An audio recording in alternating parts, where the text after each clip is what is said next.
écoutez Culture Média sur Europe 1, 9h30, 11h avec Thomas Hill et avec votre invité ce matin, Thomas. Et oui, je reçois ce matin le journaliste le plus cumulard de France, Gauthier Lebray. C'est vrai que vous êtes partout, Gauthier. Hein, j'allume la radio, la télé, j'ouvre le journal, vous êtes là. C'est quoi une journée type de Gauthier Lebray aujourd'hui? Eh bien, normalement, déjà à 9h41, je dors. D'accord. Vous voyez, quand même, ça arrive parfois. Parce que vous vous couchez très tard. Oui, parce qu'on se couche quand on présente jusque 23h30, l'adrénaline redescend vers 2h du matin. Donc, on s'endort à 2h du matin. Une journée type, elles ont un peu changé, mes journées, puisque au début de la saison, j'étais en matinale, où je faisais l'édito, puis avec Pascal sur CNews et Europe 1, et après avec Cyril sur Europe 1. Donc, au début de la saison, je me levais à 4h du matin, et maintenant, je me couche à 2h. Donc, si vous voulez, je suis un peu encore en jet lag. Maintenant, je me réveille à 10h30. La première chose que je fais, c'est je reçois les audiences et je regarde quelles ont été les audiences de la veille.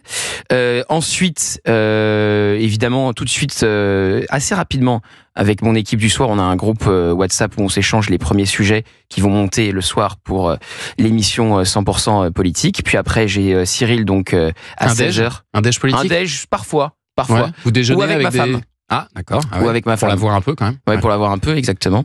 Et vous déjeunez parfois avec des personnalités politiques? Bien sûr. Ouais. Ça fait partie du boulot. Bien sûr, évidemment. Et puis, donc, Cyril, ensuite j'enchaîne avec Laurence sur CNews et Europe 1. Et après, j'ai 2 heures pour préparer mon émission. Et après, je présente donc le soir, de 21h à 23h. Et puis après, il y a de 23h à 23h30, il y a le meilleur de l'info. Et alors, est-ce que vous vous considérez plus comme un journaliste ou comme un éditorialiste, comme un présentateur? Vous diriez quoi aujourd'hui? Je me dis jamais, j'essaye pas de me mettre dans une case, je me mets pas une casquette particulière. Ma formation au début, c'est d'être journaliste politique. Ouais. C'est quand même comme ça après que je suis entré sur les plateaux de Pascal, de Laurence et même de Cyril. Mais justement, à la manière d'un Pascal, vous n'hésitez pas maintenant à donner votre avis, à avoir ce côté éditorialiste. Oui. Vous êtes loin des journalistes qui présentent le 20h sur TF1 ou France 2, par exemple. On est d'accord. Être purement factuel, lire des lancements, reprendre des dépêches de l'agence France Presse, franchement, c'est pas ma came. J'ai pas envie de faire ça. Je pense que je m'ennuierais dans ce type d'exercice. Même, je pense que par exemple, le 20h, ça doit être, pour en avoir parlé avec Laurence Ferrari, ça doit être hyper intéressant. Une année de présidentielle. Une année de présidentielle, ça doit tout changer parce qu'il y a un potentiel débat de second tour, il y a des émissions spéciales, mais je suis pas sûr que ça soit l'exercice tous les jours le plus amusant à faire quand vous êtes dans une actualité classique. Un 20h. En tout cas, je suis pas sûr que c'est ce que j'aimerais faire. Donc là, effectivement, au début, j'étais hyper factuel. Ensuite, j'ai de plus en plus donné mon avis. Vous avez évolué progressivement. Ouais, et vous pensez que c'est l'avenir, ça, du journalisme, de donner progressivement de plus en plus, que les journalistes donnent de plus en plus leurs opinions? Et je vais vous donner un exemple. Ce matin, en venant dans le taxi, il y avait une émission. On était sur une émission que d'habitude je n'écoute pas puisque c'est une émission concurrente des nôtres. Et donc j'ai vu qu'il n'y avait pas que Europe 1 ou CNews qui donnaient leur avis. J'écoutais une autre émission. Laquelle, vous pouvez dire? Les Grandes Gueules. Ouais. Et je voyais que Olivier Truchot et Alain Marchal, je n'écoutais normalement jamais cette émission parce que j'étais à l'antenne à cette heure-là, donnent leur avis. Ils donnent leur avis. Alors, on voit bien qu'ils sont pas dans le même exercice sur RMC que sur BFM. Ils le donnent un peu moins, à mon avis, sur BFM. Mais donc, je veux dire, c'est pas le propre de Europe 1 ou de CNews. Je pense que donner une couleur à l'actualité, en fait, je pense que une sorte d'avenir, et je vois ce qui marche aujourd'hui, c'est un savant mélange d'information et de divertissement. C'est ça. La recette de Pascal, la recette de Cyril, la recette des émissions sur Europe et sur CNews. Je pense qu'il faut mettre une dose de divertissement et se faire aussi le relais du téléspectateur. Que pense de ses préoccupations. Voilà, que pense le téléspectateur sur son canapé? Que pense votre audience? Et essayer de se faire leur relais et de mettre du bon sens dans le débat. Et alors, ce qui est assez étonnant chez vous, Gauthier Lebray, c'est aussi que vous faites toutes ces activités à seulement 29 ans. On le disait, le même âge d'ailleurs que l'un de vos concurrents, Benjamin Duhamel, sur BFM TV. On vous compare parfois. Est-ce que, comme lui, vous avez été biberonné à la politique? Évidemment. J'ai toujours été passionné par la politique. Je pense que la première fois que je m'intéresse à la politique, c'est l'élection présidentielle de Nicolas Sarkozy. Donc c'est 2007. Je suis né en 95. Donc je vous laisse faire le calcul. J'ai 12 ans, quoi. Et donc... Vous grandissez où? Je grandis où? À Bruxelles. À Bruxelles. Et vos parents, ils étaient dans ce domaine-là? Mon père, il était d'abord, il était à la Commission européenne, haut fonctionnaire à la Commission européenne. Ah oui, d'accord. Oui, donc il y a quand même quelque chose. Ouais. Donc c'est-à-dire, je l'ai raconté, je peux le raconter. C'est pas la première fois que je rencontre Michel Barnier, par exemple, j'ai 3 ans.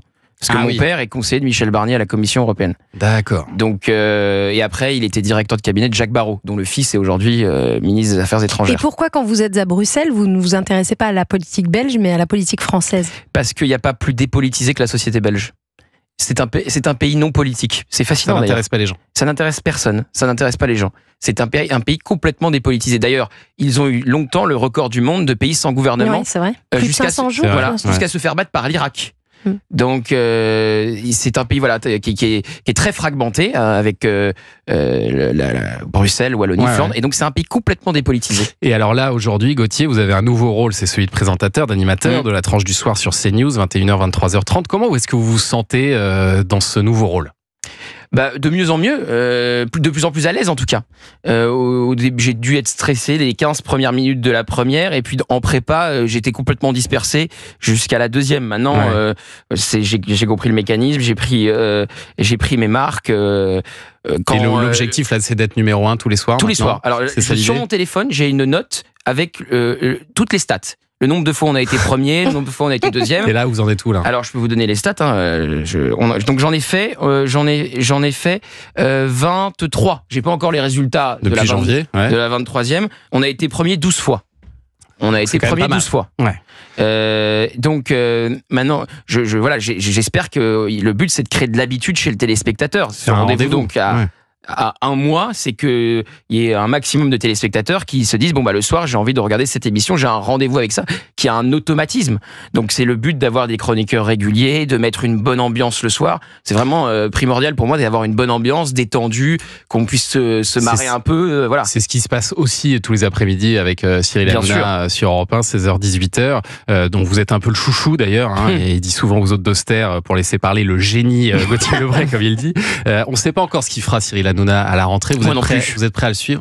Allez, la question qui fâche, la question qui tue. Franchement, je ne sais pas ce que fera Cyril la saison prochaine. Personne ne le sait. Je sais même pas si lui le sait à 100%. Donc moi maintenant, j'ai aussi ma tranche sur CNews.